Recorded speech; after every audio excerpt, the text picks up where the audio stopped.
नमस्कार दोस्तों, आध्यात्म के एक और नए अंक में आपका हार्दिक स्वागत है। दोस्तों, भाद्रपद माह की पूर्णिमा तिथि से शुरू होने जा रहे प्रतिपक्ष पितरों को ही समर्पित है। इस दौरान पितरों की आत्मा की शांति के लिए श्राद्ध किया जाता है। यदि बात करें पांचांग के अनुसार पितृपक्ष की शुरुआत 29 सितंबर से हो चुकी है, जो अश्वनी माह के कृष्ण पक्ष की अमावस्या तिथि यानी 14 अक्टूबर 2023 को संपन्न होगी। हिंदू धर्म में पितृपक्ष यानी श्राद्ध का विशेष महत्व बताया गया है। दोस्तों, ऐसी मान्यता है कि पितृपक्ष में पितरों को तर्पण देने और श्राद्ध कर्म करने से उनको मोक्ष की प्राप्ति होती है। इस दौरान न केवल पितरों की मुक्ति के लिए श्राद्ध किया जाता है, बल्कि उनके प्रति अपना सम्मान प्रकट करने के लिए भी यह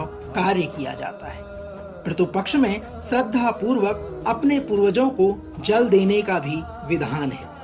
यदि हम बात करें सनातन मान्यता के अनुसार, जो परिजन अपना देह त्याग कर चले गए हैं, उनकी आत्मा की तृप्ति के लिए सच्ची श्रद्धा के साथ जो तर्पण किया जाता है, उसे श्राद्ध कहा जाता है। ऐसी मान्यता है कि मृत्यु के देवता यमराज श्राद्ध पक्ष में जीव को मुक्त कर देते हैं, ताकि वे स्वजनों के यहाँ जाकर तर्पण ग्रहण कर सके। गौरतलब है कि जब जिस किसी के परिजन, चाहे वह विवाहित हो या अविवाहित, बच्चा हो या बुजुर्ग, स्त्री हो या पुरुष, उनकी मृत्यु हो चुकी है, उन्हें पितर कहा गया है।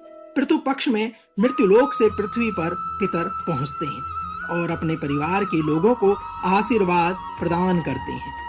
पितृपक्ष में पितरों की आत्मा की शांति के लिए उनको तर्पण दिया जाता है। दोस्तों, आज के दिन हम उस विषय पर बात करने जा रहे हैं जिसमें किन पितरों के लिए किया जाता है तृतीया के दिन का श्राद्ध। तो आइए आरंभ करते हैं तृतीया के दिन से जुड़े हुए श्राद्ध के बारे में और किन पितरों के लिए यह कार्य किया जाता है।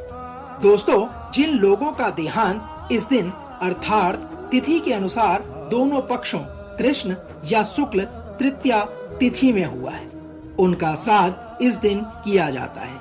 इस बार तृतीया तिथि 1 अक्टूबर 2023 को पड़ रही है। यह दिन रविवार का होगा। अश्वनी मास की कृष्ण तृतीया अभिजीत, कुतुब या रोहिणी मुहूर्त में श्राद्ध करते हैं। तृतीया श्राद्ध को विधिवत रूप से करने से स्वास्थ्य, सुबुद्धि और समृद्धि की प्राप्ति होती है। दोस्तों, तृतीया तिथि के दिन स्वर्गवासी माता पिता का श्राद्ध एवं तर्पण मृत्यु तिथि के अनुसार पितृपक्ष की तृतीया को किया जाता है। सभी दिवंगत व्यक्तियों की पुण्यतिथि के दिन ही उनका श्राद्ध करना चाहिए। मृत्यु तिथि से तात्पर्य उस तिथि से है जो तिथि अंतिम श्वास परित्याग के समय विद्यमान हो। उसी तिथि को श्राद्ध पक्ष में दोपहर के समय 12:30 से 1 बजे के बीच में श्राद्ध करना चाहिए। अगर तिथि ज्ञात ना हो तो सर्वप्रथम अमावस्या को श्राद्ध करें। दोस्तों, तृतीया के दिन जिन लोगों का देहांत अर्थात तिथि के अनुसार दोनों पक्षों कृष्ण या शुक्ल पक्ष की तृतीया तिथि को हुआ है, उनका श्राद्ध इस दिन किया जाता है। इस दिन श्राद्ध अभिजीत, कुतुब या रोहिणी मुहूर्त में किया जाता है। तृतीया श्राद्ध को विधिवत रूप से करने पर स्वास्थ्य और समृद्धि की प्राप्ति होती है। मनुष्य को गंगा जल, कच्चा दूध, जौ, तुलसी और शहद मिश्रित जल की जलांजलि देने के बाद गाय के घी का दीप जलाकर धूप देकर गुलाब के पुष्प और चंदन अर्पित किया जाता है।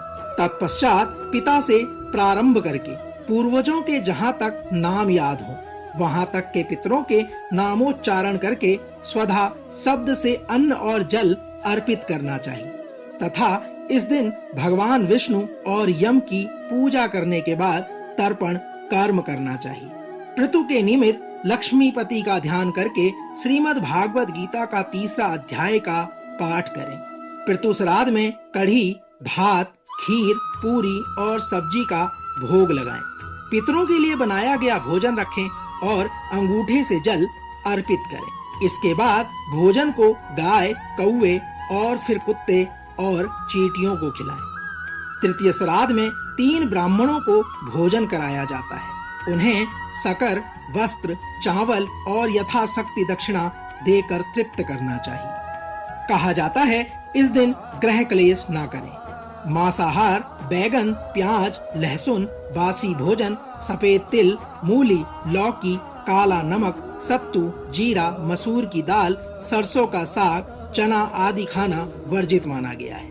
यदि कोई इनका उपयोग करता है तो पितर नाराज हो जाते हैं। इस दिन शराब पीना, मांस खाना, श्राद्ध के दौरान चरखा चलाना, मांगलिक कार्य करना, झूठ बोलना और प्याज का धंधा करने से भी पितृ नाराज हो जाते हैं। दोस्तों, तो यह तो थी तृतीया श्राद्ध किन पितरों के लिए किया जाता है उसके विवरण का सार। हम आशा करते हैं कि आज का यह अंक आपको अवश्य पसंद आया होगा।